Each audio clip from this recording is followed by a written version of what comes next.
this is the Chodesh Tammuz. We're going to be entering the Chodesh of Tammuz, and we know that in a few weeks we're going to start the 3 weeks of mourning for the loss of the first and second temples. Interesting that the Parsha is Korah, and the previous Parsha was Shlach. And the big sin in both cases, the really big sin, is that the egotism of the main characters. The Scouts were the leaders of the tribes. They were the leaders of the nation, so to speak. And they were afraid that their ego would take a hit once we entered the land of Israel. They would no longer be the leaders. They would be just one of the common folk. And so their ego just wouldn't let them let go of it. But they phrased their objections to entering the land in a way that would sound like we're doing it for you, when they're really doing it for themselves. Korah is another prime example of somebody who puts everything in nice terms. I'm doing this because I believe we should be more democratic. Who says that Moshe should be the leader? We should have maybe elections and choose our leader, etc., etc. But the real thing behind him is his ego. He wants to be the leader. He doesn't want Moshe to be the leader. And his ego is taking a hit. So he phrases it in the phrase that this is what the people want, when in reality is what Korah wanted. Now, a very interesting gematria that I came across on Shabbat, which puts all this in perspective.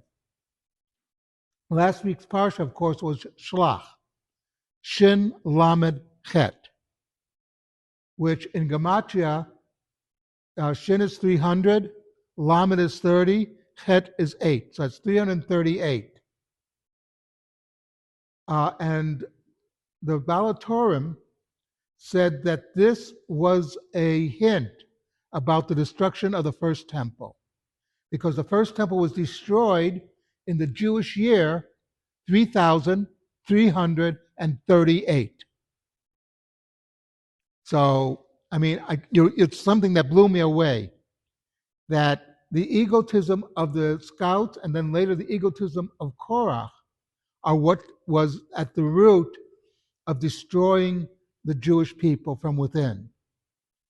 One of the great things is that, just as a reminder, when during the Constitutional Convention in this country, there was a question, how do you treat a former president?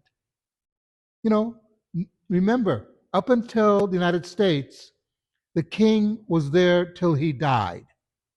Suddenly you have a situation where you have the leader after his term of office steps down, he's a former president. How do you treat him? And they were debating this. And Benjamin Franklin was the one who came up with the formula. He said, the president is a servant of the people. After he leaves office, he becomes one of the people. So he's actually being promoted.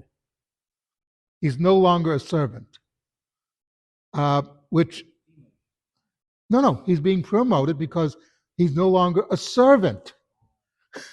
He's now, the new president is a servant. No, that was Benjamin Franklin. I didn't come up with this one. I like Benjamin Franklin. He comes up with these great comments. But the point I'm making is when you're in a position of leadership, one of the hardest things is to remember that you're a servant of the people that you're in control of. You're the leader, but you're also a servant. And you always have to keep that in perspective. And that's where Korah and also the Scouts did not realize. They thought that they were the leaders and they were not servants. Korah wanted to be the leader, but not a servant. Something to think about.